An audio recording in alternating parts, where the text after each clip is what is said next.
দর্শক, গতকালকে রাজনীতিতে অনেক কিছু ঘটেছে, বিশেষ করে নির্বাচন কেন্দ্রিক, নির্বাচন কমিশন কেন্দ্রিক ব্যাপারগুলোতে এনসিপির একটা অবস্থান, সেই অবস্থান নতুন করে অনেক প্রশ্ন সামনে এনে দিয়েছে।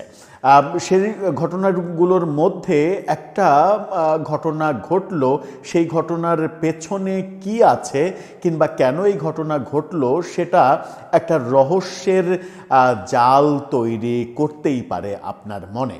ঘটনাটা বিএনপি চেয়ারম্যান তারেক রহমান তিনি ফুলেল শুভেচ্ছা পাঠিয়েছেন প্রধান উপদেষ্টাকে। হঠাৎ করে বিএনপি চেয়ারপারসন কেন ফুলেল শুভেচ্ছা পাঠালেন, কি এমন ঘটলো, খুশি হওয়ার মতো বিএনপির কি ঘটেছে? যখন গতকালকে বিএনপি বিরোধী বিভিন্ন ধরনের খবর আমরা পাচ্ছিলাম, তখন বিএনপির খুশি হওয়ার মতো কি ঘটলো চলুন একটু জেনে দেখি এই ভিডিওতে। আদতে গতকালকে বিএনপির জন্য মোটামুটি একটা খারাপ দিন যাওয়ার পরেও এই ঘটনাটার পেছনে কি থাকতে পারে? থাকবেন পলিটিক্স টিভির নিয়মিত আয়োজনে।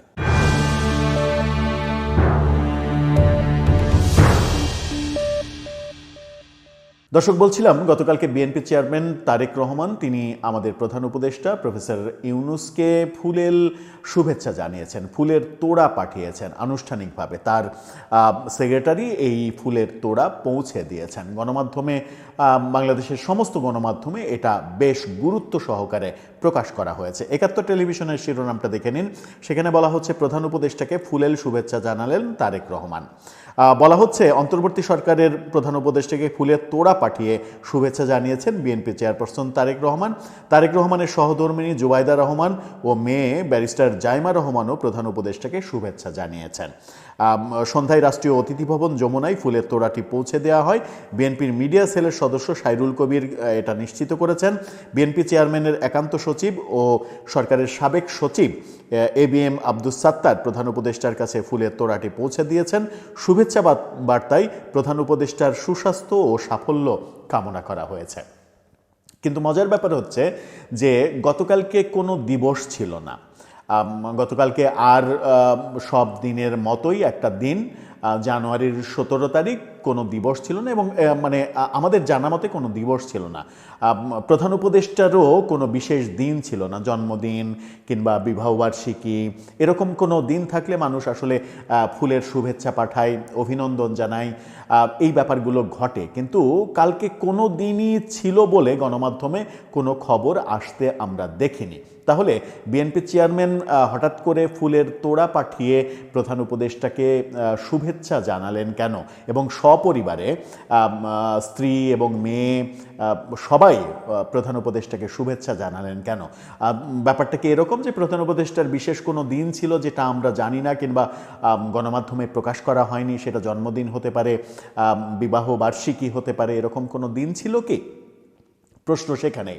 গতকালকে বিএনপিকে নিয়ে অনেক ঘটনা ঘটেছে, নাটকীয় ঘটনা ঘটেছে রাজনীতিতে। আমরা দেখেছি নির্বাচন কমিশনে বিএনপি নেতা আব্দুল আওয়াল মিন্টুর সঙ্গে এনসিপি নেতা হাসনাত আবদুল্লার একটা বেশ খারাপ তর্ক বিতর্ক হয়েছে এবং সেটাকে কেন্দ্র করে এনসিপি রাতে সংবাদ সম্মেলন করে এই নির্বাচন কমিশনকে বয়কটের এক ধরনের হুমকি দিয়েছে। আজকের মধ্যে নির্বাচন কমিশন যদি এনসিপির চাওয়া মতো কাজ না করে তাহলে তারা রাস্তায় নেমে আন্দোলনের কথা বলেছে। বিএনপির বিভিন্ন প্রার্থী সম্পর্কে খুবই বাজে বাজে সমালোচনা করা হয়েছে এবং অভিযোগ দেওয়া হয়েছে। বিএনপির প্রার্থীরা দ্বৈত নাগরিক, ঋণ খেলাপি, জোর জবরদস্তি, গুন্ডামি করছে নির্বাচন কমিশনে গিয়ে, এরকম কথা বলা হয়েছে। অর্থাৎ বিএনপি বিরোধী একটা ব্যাপার ছিল নির্বাচন কমিশন থেকে শুরু করে এনসিপির সংবাদ সম্মেলন পর্যন্ত। এই ঘটনাগুলোর মধ্যে বিএনপির চেয়ারম্যান তারেক রহমানের এই ফুল পাঠানোর ব্যাপারটা একটা রহস্যের জন্ম দিতেই পারে এবং রহস্যের জন্ম অবশ্যই দেয় যে এর পেছনে কারণটা কি। এর পেছনে কারণ কি এরকম যে যত ঘটনাই গতকালকে বিএনপিকে নিয়ে হোক না কেন, কোনো না কোনো সুখবর এসেছে। এবং সেই সুখবরটা বিএনপির জন্য সুখবর এসেছে।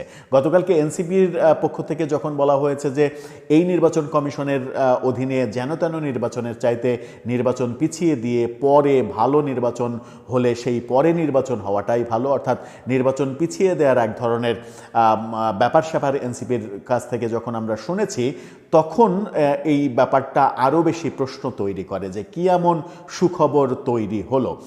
আন্তর্জাতিক টানাপোড়েন রয়েছে, আন্তর্জাতিক পক্ষগুলো বিভিন্ন পক্ষের সঙ্গে, বাংলাদেশের বিভিন্ন পক্ষের সঙ্গে মিটিং করছে।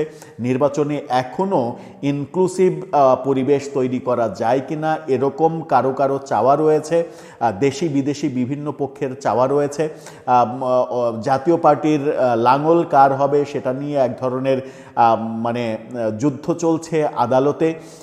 নির্বাচন কমিশন পোস্টাল ব্যালট নিয়ে একেবারে খুবই নাকানি চুবানি খাওয়ার মতো অবস্থা হয়েছে, যেটার সমালোচনা সরকারের দিকেও গড়াচ্ছে। এরই মাঝে 2-3 দিন আগে তারেক রহমান যমুনায় গেলেন, যমুনায় গিয়ে প্রধান উপদেষ্টার সঙ্গে মিটিং করলেন। তখন একটা রহস্য তৈরি হয়েছিল যে কী এমন সংকট হলো যে তারেক রহমানের সঙ্গে প্রধান উপদেষ্টার মিটিং করতে হলো, যদিও বলা হয়েছিল যে এটা পারিবারিক সৌজন্য সাক্ষাৎ। ওই যে পারিবারিক সৌজন্য সাক্ষাৎ বলা হলো, আবার গতকালকে পারিবারিক সৌজন্য শুভেচ্ছা পাঠানো হলো, ফুলের তোড়া পাঠানো হলো। এর পেছনে আদতে কারণটা কি? কারণটা কি এরকম যে খুশি হওয়ার মতো কোনো ঘটনা ঘটেছে এবং সেটা বিএনপির জন্য খুশি হওয়ার মতো ঘটনা? তাহলে সেই ঘটনাটা কি? তাহলে সেই ঘটনাটা এরকম যে নির্বাচন কেন্দ্রিক বিভিন্ন পক্ষের যত ধরনের চেষ্টা ছিল সেই চেষ্টাগুলো শেষ হয়ে গেছে, সেই চেষ্টাগুলো আর কাজে দিচ্ছে না এবং বিএনপির জন্য আগামী নির্বাচন এবং নির্বাচন পরবর্তী রাষ্ট্র ক্ষমতায় আসার ব্যাপারগুলো নিয়ে বিভিন্ন পক্ষের যে সংশয় ছিল, অনেকে মনে করেন যে শেষ মুহূর্তে নানা ধরনের মেকানিজম করে বিএনপিকে সাইড করে দেওয়ার ব্যাপারও থাকতে পারে। সেই সমস্ত ব্যাপার থেকে এক ধরনের মানে মুক্তি কিংবা মুক্ত বাতাস এসে শরীরকে শীতল করার মতো অবস্থা তৈরি হয়েছে কিনা অনেকগুলো প্রশ্ন সামনে। এবং অনেকগুলো প্রশ্ন সামনে গতকালকে তখন এই শুভেচ্ছা যখন পাঠাচ্ছেন, তখন দিল্লি থেকে খবর এসেছিল যে আওয়ামী লীগ দিল্লিতে বসে সংবাদ সম্মেলন করছে এবং 24-এর গণ অভ্যুত্থানের ব্যাপারে পেছনে কি রহস্য ছিল, কি মেটিকুলাস ডিজাইন ছিল, যে ডিজাইনের কথা বারবার বাংলাদেশের রাজনীতিতে আলোচনা হয়, সেটা তারা জানতে চায়। তারা এখন পর্যন্ত বলতে চায় না যে তারা লজ্জিত কিংবা তারা অপরাধী, তারা সরি ফিল করছে। এই ব্যাপারগুলো নিয়ে কথা বলার আগে তারা বলছে যে তারা জানতে চায়। তার মানে হচ্ছে যে ওখান থেকেও আওয়ামী লীগের সংবাদ সম্মেলনও একটা সিগন্যাল দিচ্ছে যে আওয়ামী লীগ আন্তর্জাতিক লবিংয়ে বেশ ভালোভাবেই এগিয়ে যাচ্ছে।